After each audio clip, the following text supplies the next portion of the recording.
There is a particular kind of cruelty that wears a smile.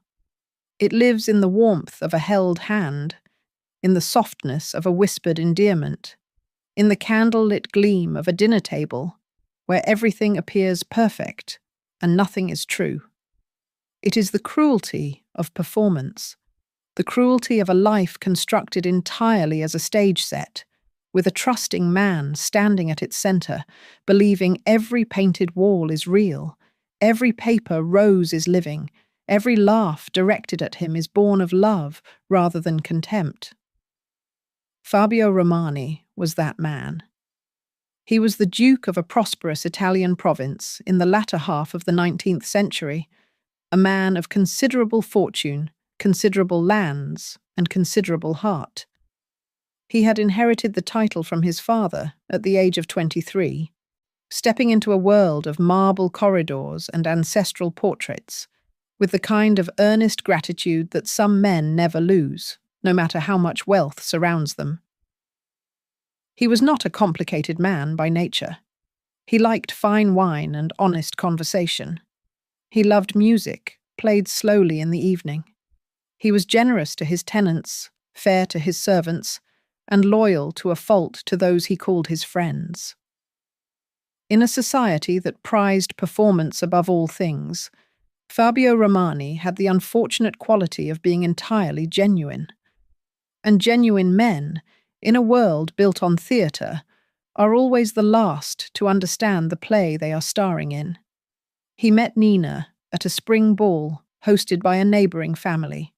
She arrived in ivory silk, her dark hair pinned with pearls, and the room rearranged itself around her without her seeming to notice. Fabio noticed.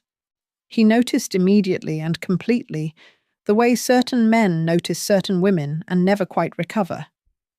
She was beautiful in the way a painting is beautiful, in the way a landscape seen from a great distance appears peaceful and inviting even when up close it is full of thorns. He danced with her 3 times that evening. He was careful to be formal, careful to be respectful, and entirely unable to conceal that he was utterly undone. They married the following spring. The wedding was the social event of the season. The cathedral was filled with white roses. The reception lasted 3 days. People came from across the province, from neighbouring cities, from families who had no particular connection to either the Duke or his bride, but simply could not afford to be absent from an occasion of such importance. Fabio stood at the altar with tears in his eyes that he made no effort to hide. He believed in the life that was beginning. He believed in the woman beside him. He believed, with his whole enormous and entirely misplaced heart, that he was the luckiest man in the province. Nina stood beside him and smiled at the guests. She had done what she came to do. The title was secured. The fortune was within reach. The marble corridors and the ancestral portraits and the wine cellars and the carriages and the summer estates and the winter accounts now bore her name alongside his, and that was precisely what she had planned from the moment she first heard the name Romani spoken in connection with a bachelor duke. She was not cruel in the obvious sense. She did not hate Fabio. Hate requires a kind of investment that Nina had never found worth making in anything that could not advance her position. She was simply indifferent to him, indifferent to his warmth, indifferent to his tenderness, indifferent to the way he looked at her across dinner tables, as though she were the answer to every question he had ever asked. What she was not indifferent to was Guido Ferrante. Count Guido had been Fabio's closest friend since their university years.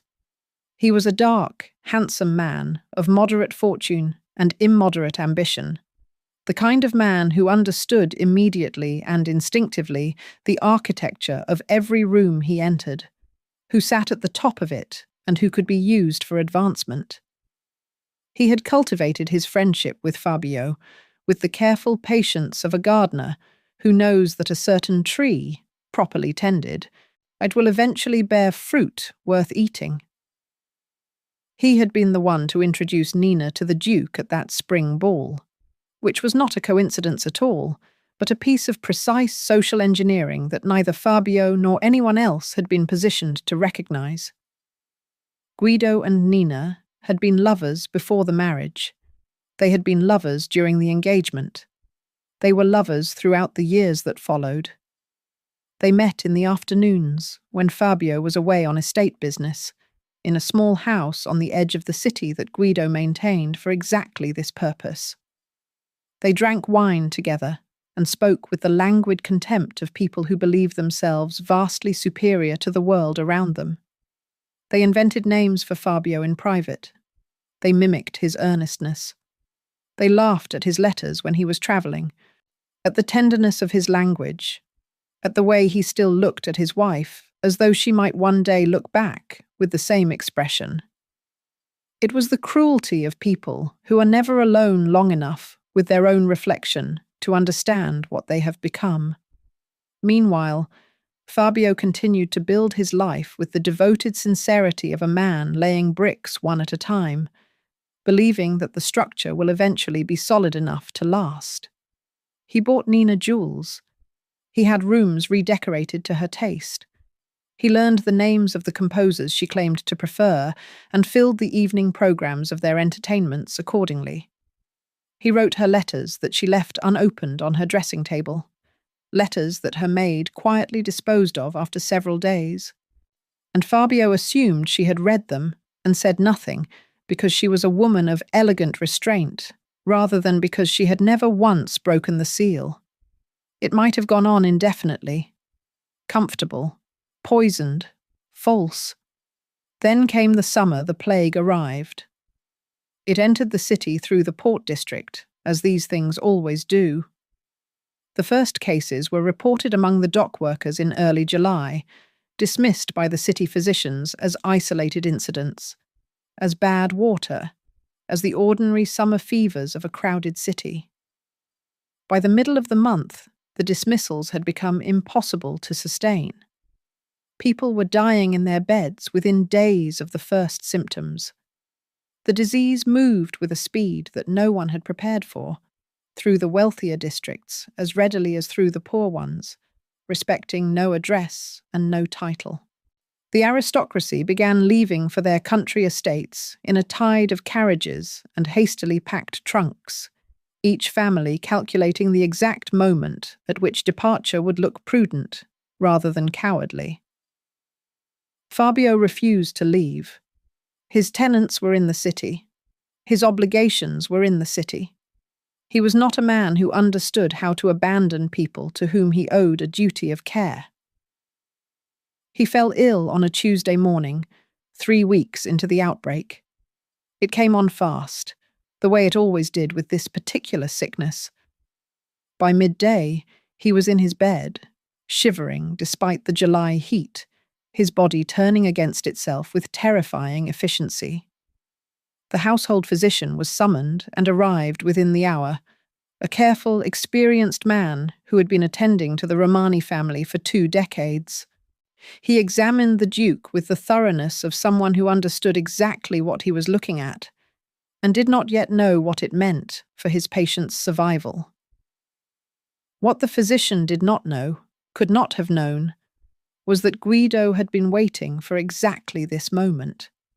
Guido visited the physician that evening at his private practice. The conversation was brief and conducted in the low, precise tones of men discussing a transaction that cannot be named directly. Money changed hands.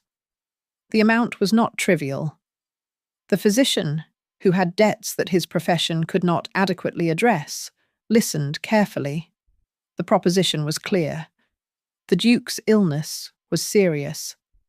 There was every possibility, given the current state of the outbreak and the Duke's condition, that he might not survive.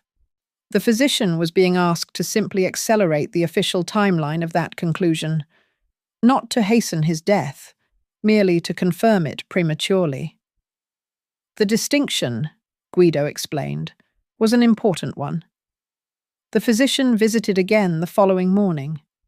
He examined the Duke, who was semi-conscious, and unable to clearly comprehend what was happening in the room around him. And after a period of theatrical deliberation, announced to Nina that the illness had reached its fatal stage and that the Duke would not survive the day. He would return that evening to issue the formal certificate of death. Nina received this information with what the household staff later remembered as admirable composure. By evening, the death certificate had been signed. By midnight, the household had been informed. By the following morning, the arrangements were already in motion, with a speed that several members of the extended Romani family would later remark upon, though never quite directly enough to constitute an accusation. The funeral was held within 48 hours. The reasons were medical. The outbreak demanded swift action.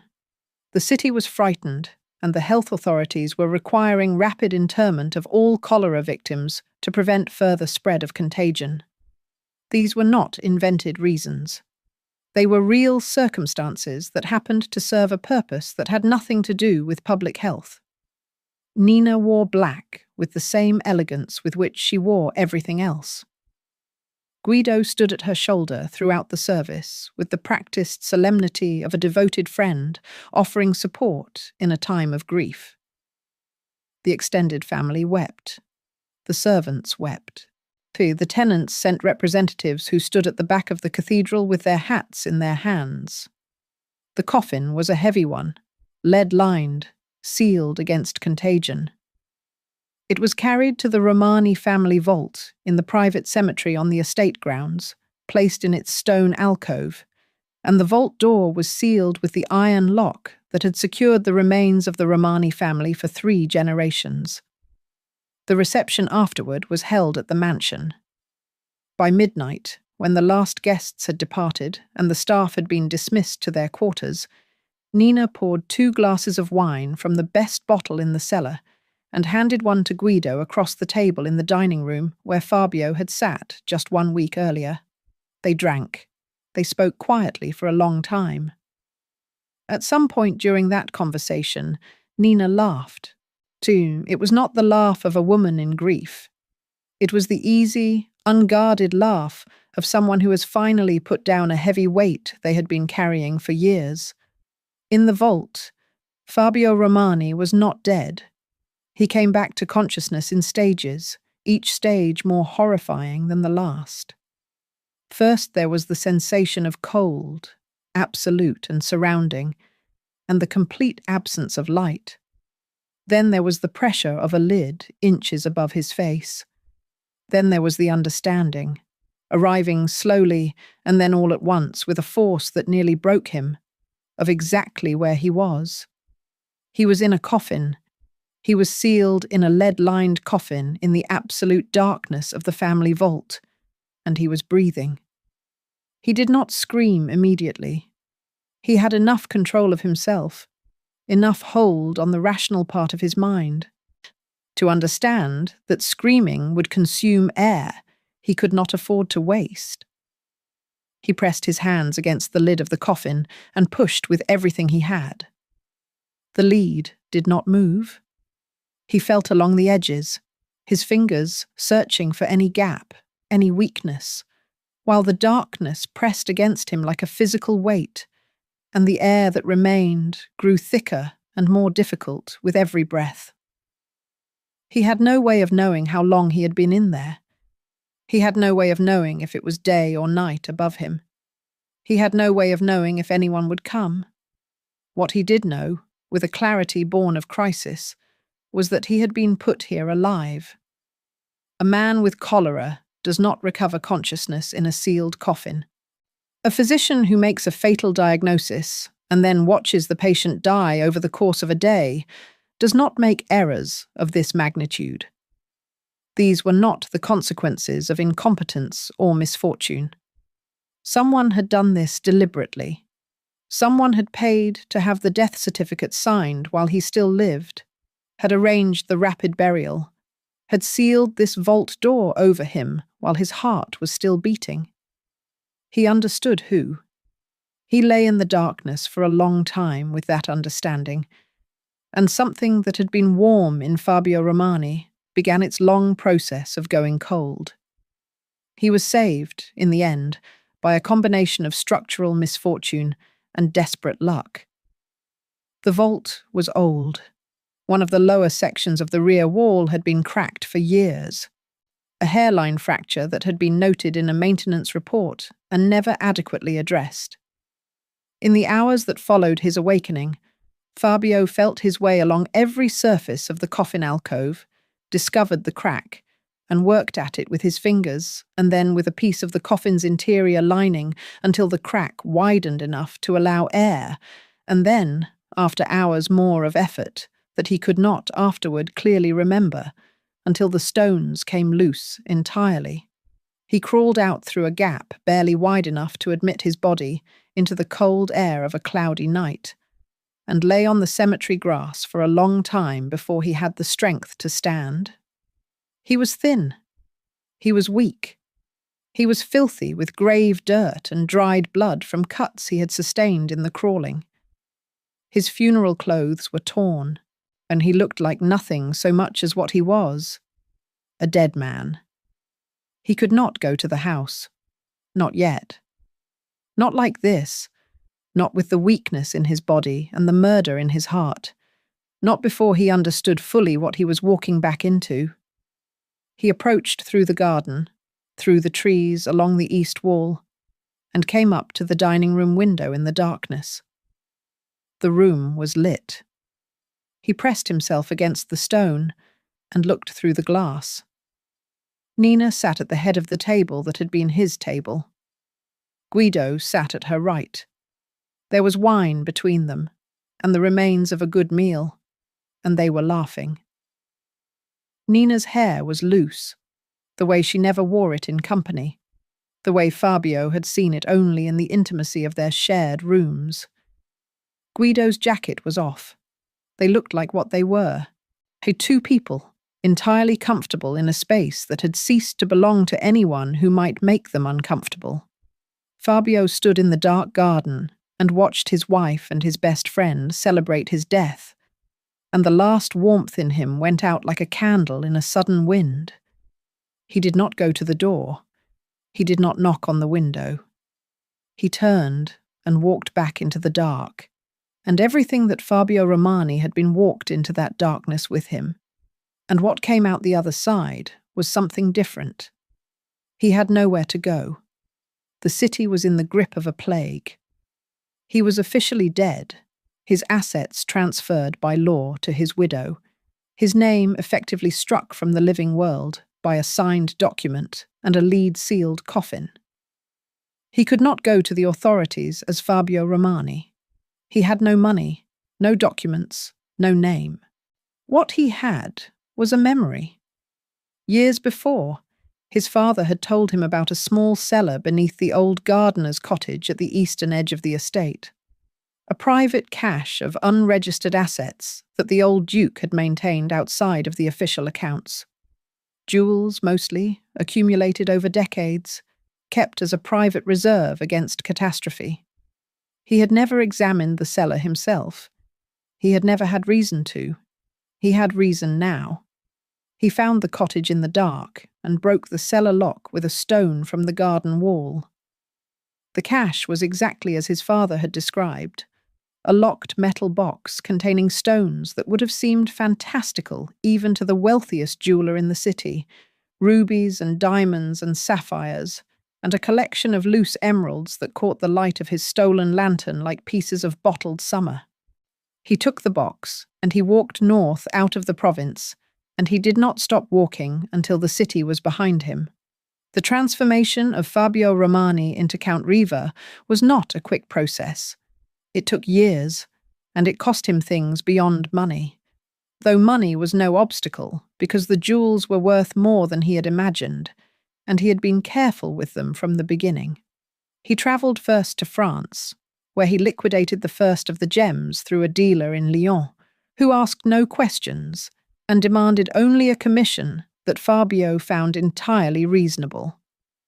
With the resulting funds, he established himself in a modest apartment in Paris, under a name he chose with care, a name that sounded plausible for an Italian nobleman of uncertain regional origin, close enough to the sound of his province to feel right in his mouth, but distant enough to mean nothing to anyone who heard it. He spent the first year recovering his health and studying the world he had left behind. He read the papers from the province when he could obtain them. He wrote no letters. He contacted no one. He became practiced at invisibility in the way only people who have already lost everything can manage. In the second year, he travelled east to Constantinople, and then further still, through territories that most of his former society would not have been able to find on a map. He met surgeons in private practices in distant cities, men who worked outside the formal medical establishment for reasons of their own and who were, for sufficient compensation, willing to do things to a man's face and body that would have horrified the medical academies of Europe. He did not ask them to make him beautiful. He asked them to make him unrecognizable. The work was painful, and the recovery was long. The man who emerged from those years had Fabio's height and Fabio's hands and Fabio's particular way of standing very still when he was thinking carefully. But his face was changed in the ways that mattered most. The nose broken and reset at a slightly different angle. A significant scar running from the left temple to the jawline that altered the whole geometry of his expression. His hair, which had been dark, now kept silver white with a preparation he had learned from an apothecary in Vienna. He wore it slightly longer than fashion demanded, and with a beard that he kept meticulously, and the combination of all these changes produced a man who would not have been recognized by his own wife. He had tested this, not directly, not yet. But he had passed through the province once, in the 4th year, travelling in a closed carriage to observe without being seen, and he had attended one social function in a city 2 provinces north, where he knew people from his former life would be present, and he had spoken to 3 of them directly. None had known him. Not a flicker of recognition.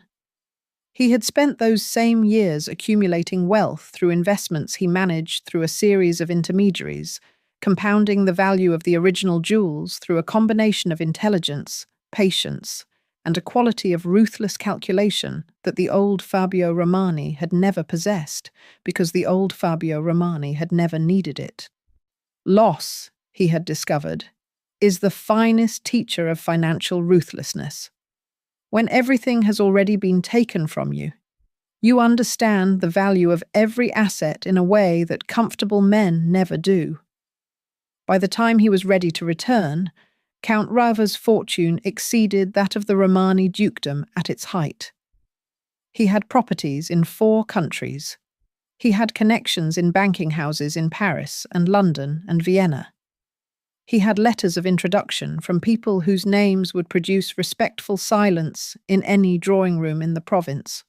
He arrived back in the city on a September evening in a carriage bearing the Riva crest, which he had designed himself with a particular private symbol embedded in the heraldry that he knew Nina would not recognize, but that gave him satisfaction nonetheless. He had bought the Castellani estate 6 months earlier, through the same system of intermediaries he used for everything, an estate that shared a property boundary with the Romani mansion. The purchase had been completed before his arrival, the house staffed and prepared, and when Count Riva descended from his carriage on the evening of his return, he stepped into a life that had been constructed with the same precision he had once wished his previous life had possessed. Word spread quickly, as it always does in provincial aristocracies. A newcomer of great wealth and mysterious origin was always interesting. A newcomer who bought one of the finest properties in the region and was rumoured to have connections extending to half the courts of Europe was more than interesting. He was necessary. Every important family in the province found reason to call on him within the first 2 weeks. He received them with the distant courtesy of a man who has seen too much to be easily impressed by social proximity. Nina came on the 3rd week, with Guido at her shoulder as always.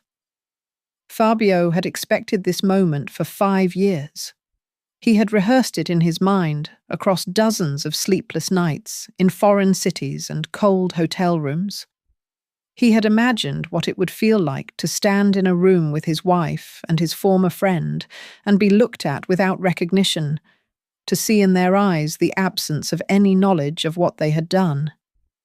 He had thought he understood what that would be like. He had been wrong. It was worse than he had imagined, not because of the horror of it, though it was horrifying, but because of the fascination. Because of the way Nina looked at him, this stranger wearing her husband's rebuilt face with an interest and attention she had never once directed at the man she had married. He watched her make her calculations in the first 30 seconds of their introduction, watched her assess his clothes and his carriage, and the size of the house and the quality of the wine, and arrive at conclusions about his worth and potential utility. And he understood with the cold clarity of someone watching a mechanism function that he was seeing, for the first time, who Nina actually was. She had never loved Fabio, because Fabio had already been obtained. He had been her husband before she had needed to work for him, had been arranged and secured and delivered. And what Nina required in order to feel anything was the pursuit. She needed to want something she did not yet have. She needed to calculate the distance between herself and a prize. She needed the hunt. He was the hunt now. He played it slowly. He was interested but not eager. He was warm but not available. He directed his conversation toward topics of philosophy and travel, and allowed her to bring the conversation back to more personal territory whenever she chose, which she chose often and with increasing deliberateness as the weeks passed. He invited them both to dinner, Nina and Guido, and watched them across his table with the steady attention of a man reading a document in a language he taught himself. Guido was uncomfortable with him from the beginning. Not with recognition, Fabio was certain of that. Something subtler. Some animal instinct that the man's social machinery was not sophisticated enough to analyze or name. Guido was a man who had spent his life calculating social situations from a position of relative strength, and Count Riva was a situation he could not calculate. He was wealthier than Guido could match. He was more connected. He was unknown. He was, Guido seemed to sense without being able to articulate it, dangerous. Fabio found this enormously satisfying. The financial work began quietly, almost invisibly, as the most effective work always does. He had spent years learning the instruments of wealth precisely so he could use them as weapons, and he understood Guido's financial situation with a thoroughness that Guido himself did not possess, having obtained information through connections Guido did not know he had. The Count's assets were substantial, but leveraged in ways that made them vulnerable to a specific sequence of pressures that could be applied through third parties in ways that would look like ordinary market conditions. He began to apply them. The first investment that went wrong was easily explained. These things happen. Guido was annoyed, but not alarmed. The second was more significant. A venture that Guido had been counting on to resolve certain other obligations, and its failure created a tightening in his accounts that required difficult decisions. The third was a disaster, a catastrophic loss in a foreign bond scheme that Guido had been subtly encouraged to enter by a mutual acquaintance, whose advice Guido trusted, because that acquaintance was managed, without Guido's knowledge, by Riva's intermediaries. By the time winter arrived, Guido was in serious financial difficulty. He was not ruined, not yet, but he was frightened, and frightened men with financial troubles are not gracious companions. He became irritable. He became demanding. He began to make requests of Nina that she had never previously been asked to accommodate, requests for access to the Romani accounts, for use of estate assets as collateral. Nina, who had spent years managing Fabio's wealth with careful self-interest, was not disposed to share. The arguments between them, which had previously occurred behind closed doors, began to become audible in social settings. They disagreed about money at a dinner party hosted by the Ferrara family. They disagreed about priorities at the opera. The province noticed. The province always noticed. Meanwhile, Count Riva was everywhere Nina wanted to be. At every dinner, every concert, every afternoon ride through the gardens, quiet and steady and mysteriously compelling, asking nothing, offering everything, making no demands. He began, carefully and with deliberate precision, to deploy the weaponry of memory. It started small. He used phrases that Fabio Romani had been known for, particular constructions of speech that Nina would not consciously recognize, but that might register somewhere beneath the level of attention. He wore Fabio's signet ring at a dinner party, presented as an antique he had acquired from a collector in Florence. A fine old piece, remarkable craftsmanship. He found such historical jewelry irresistible. He watched Nina's eyes go to it and away again with no sign of understanding, and he felt, in the cold place, he carried inside him now something he would have called grief if he had still known what grief felt like. He spoke at a salon dinner about the horror of premature burial. It was a topic of some public discussion at the time.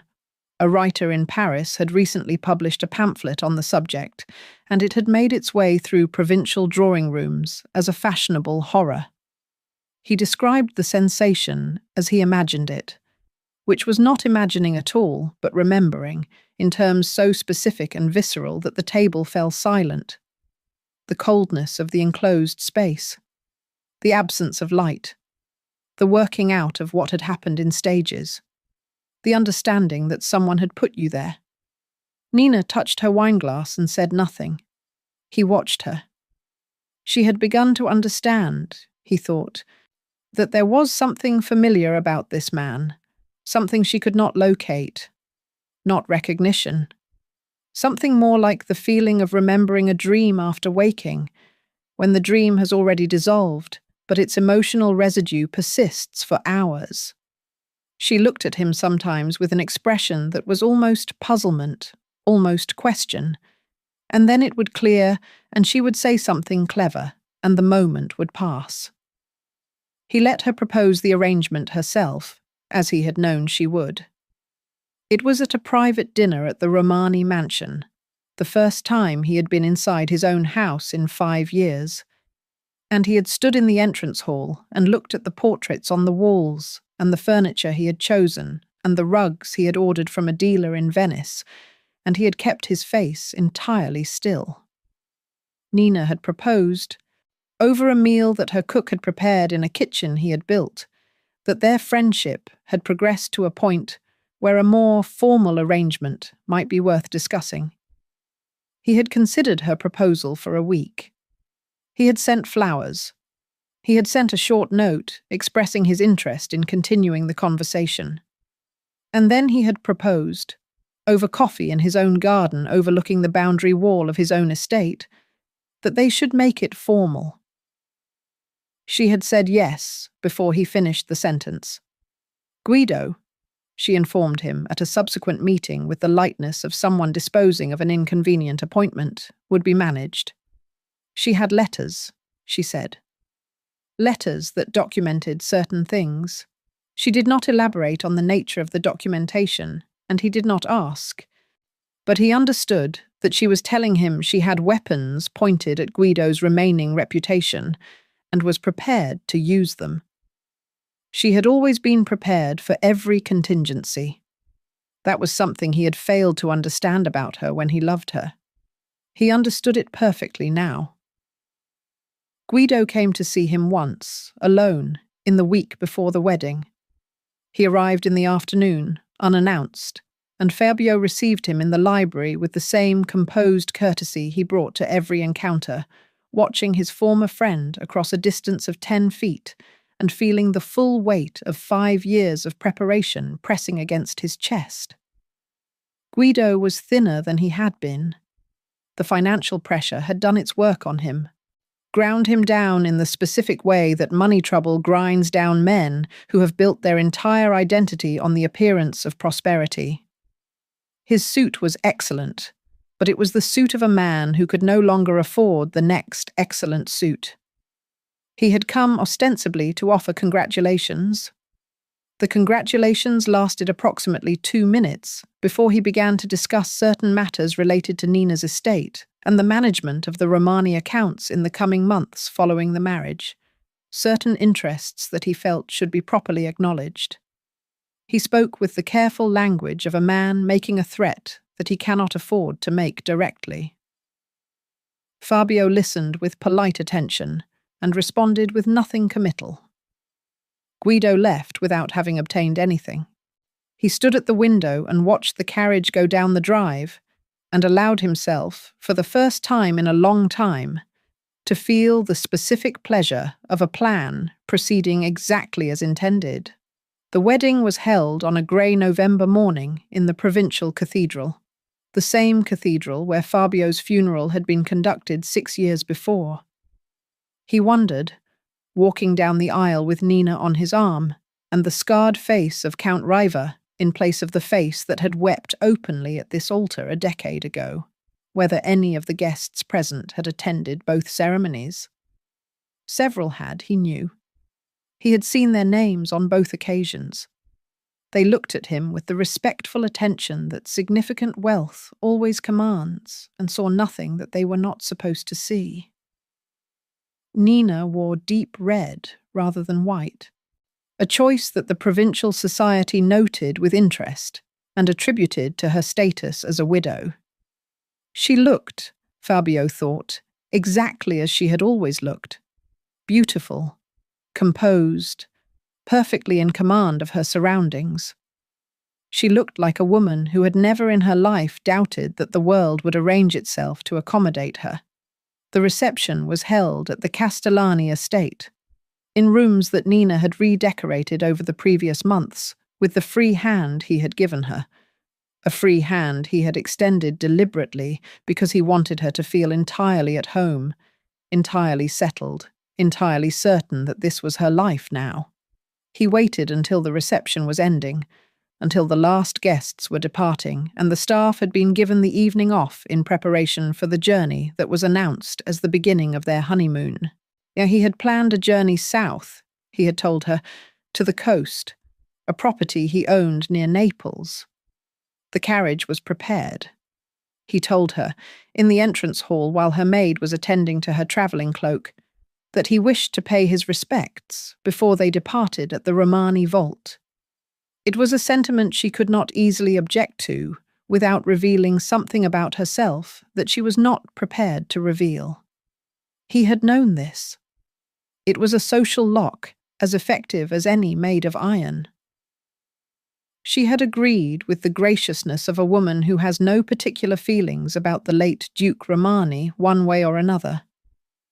They walked together in the cold November dark across the grounds to the vault. He carried a lantern. The cemetery was quiet, the way such places are always quiet, the kind of quiet that has a quality of its own, something older than ordinary silence.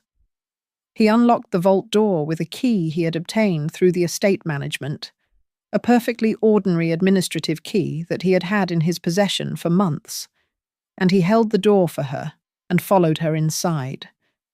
He locked the door behind them. Nina turned at the sound of the lock, and for the first time in the evening, something moved in her expression that was not entirely controlled. Not fear yet, confusion, a question forming. He set the lantern on the stone shelf beside the alcove where his coffin had rested, and in its yellow light he turned to face her, and he removed the disguise. Not all of it. The surgery was permanent and could not be undone, and he had not wanted it undone.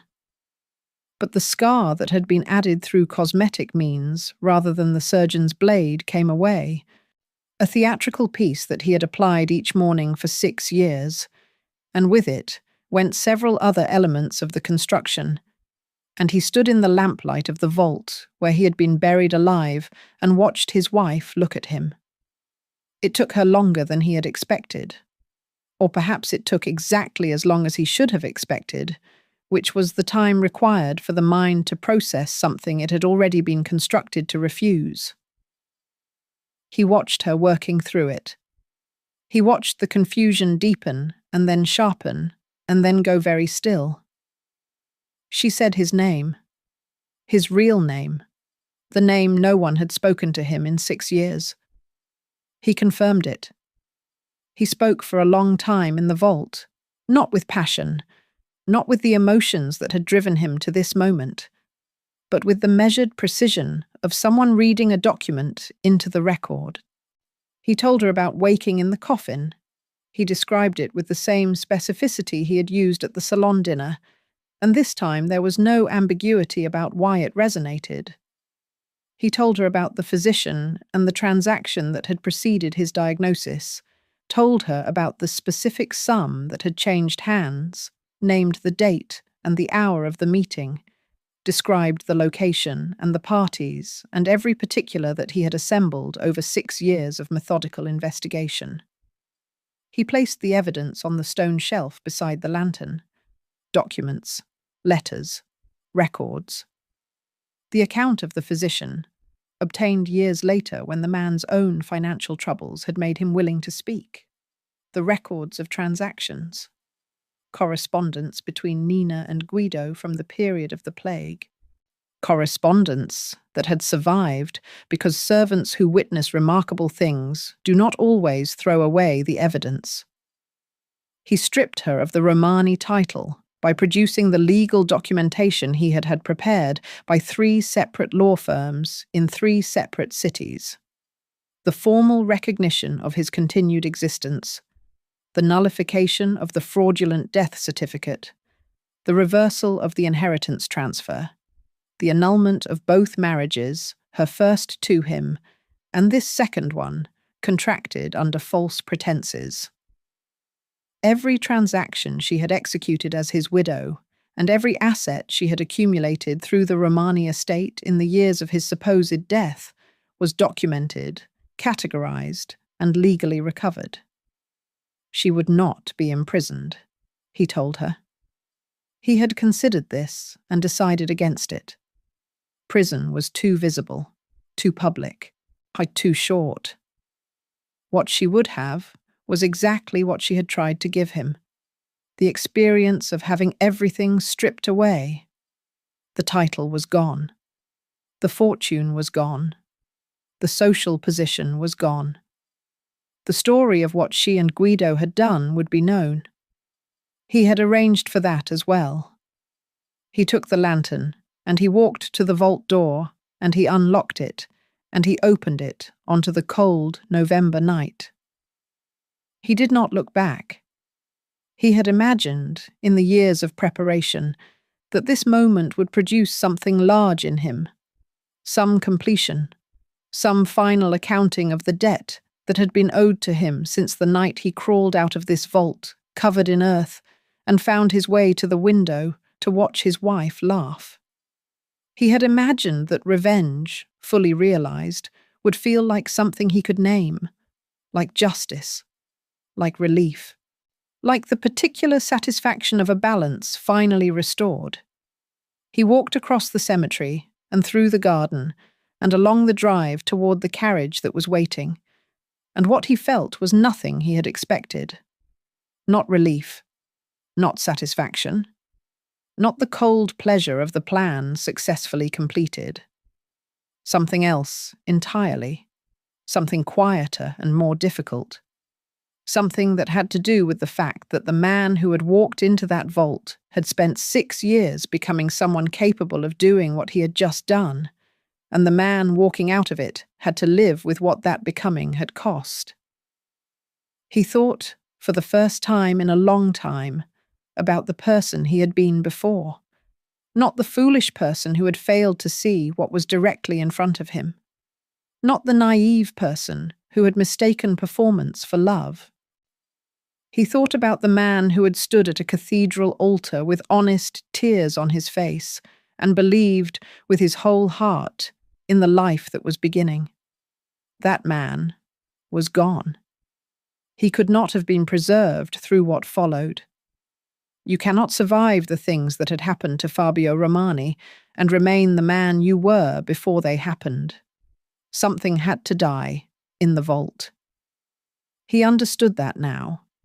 He had assumed it was the old softness, the foolish openness, the quality that had made him vulnerable. He had been wrong about that, or not entirely right. What had died was not just the vulnerability.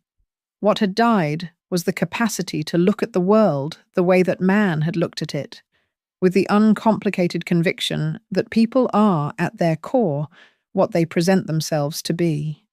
He had replaced it with something effective and cold, and entirely capable of doing what he had done tonight. And standing now in the night air with his hands in his pockets, and the vault behind him and the future ahead, he understood that what he had replaced it with was also a kind of prison. He did not return to the Castellani estate. He had no use for it anymore. He had arranged its disposition months before, as he had arranged the disposition of all his assets, the Romani estate to be held in trust for the care of its tenants and the maintenance of its lands, the Castellani property donated to a charitable foundation he had established under a name that had no connection to any of his identities. The money he would not need, and he was not interested in leaving it to anyone he knew. He travelled north in the carriage, and then east, and then north again, as the weeks passed and the weather changed and the province fell further and further behind him. He ended in a small house on a hillside above a lake in a country where no one knew his name, his real name, or his invented one, and where the demands of provincial society had no reach. He was not happy there. He had not expected to be happy.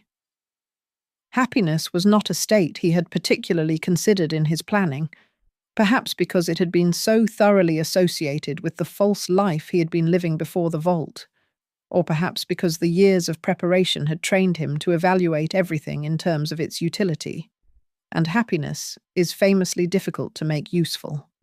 But there were mornings on the hillside when he watched the light move across the lake and felt something he could not name, that was neither the cold pleasure of revenge nor the warm pleasure of the man he had been, but some third thing that belonged to the person he had become.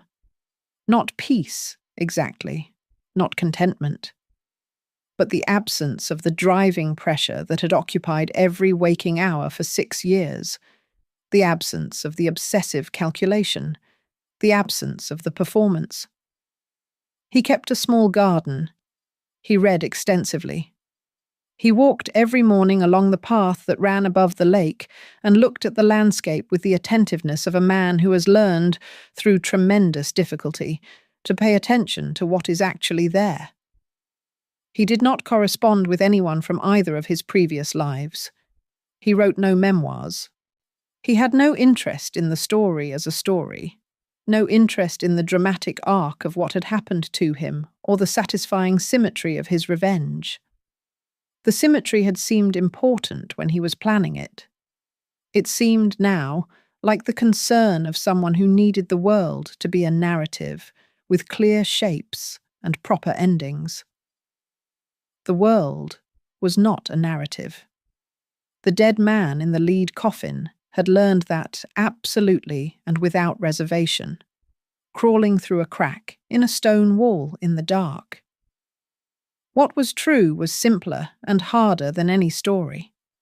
What was true was that people will do what they will do, and the worst of it is not the cruelty itself, but the indifference beneath the cruelty, the casual quality of other people's decision to destroy you when it serves their interests. What was true was that you could spend years avenging yourself on that indifference and end up in a house on a foreign hillside, alone, watching the lake. What was also true was that the lake was beautiful in the morning, that the garden produced more than he needed, and the excess he gave to his neighbours, that the books he read in the evenings contained, sometimes, sentences that seemed to address something in him that he had not been able to address himself, that the silence was not entirely empty. The province, when he thought about it at all, would remember him as the forgotten Duke. This was a name he had heard mentioned once in a newspaper, a passing reference to the strange story of the Romani family, the Duke who had died young, the widow who had been disgraced, the mysterious Count who had appeared and disappeared, the whole tangle of it reduced to 2 lines in a society column before the world moved on to the next scandal. Forgotten. He had no objection to this. He had spent the first chapter of his life being worshipped without being seen. He had spent the second chapter being feared without being known. If the third chapter was simply the chapter of being forgotten, of being no one in particular on a hillside above a lake, tending a garden that produced more tomatoes than he could eat, that seemed to him not the worst possible conclusion. He woke on winter mornings to frost on the grass and made coffee, and stood at the window looking at the grey lake and the grey mountains and the pale grey sky, and the man who had been Fabio Romani and then Count Riva and was now no one at all stood in the ordinary silence of an ordinary day and breathed the cold air, and whatever remained of him continued, quietly, to exist. It was not what he had imagined. It was not what he had wanted once. It was what was true. And truth, he had learned at considerable cost, is the only thing that lasts.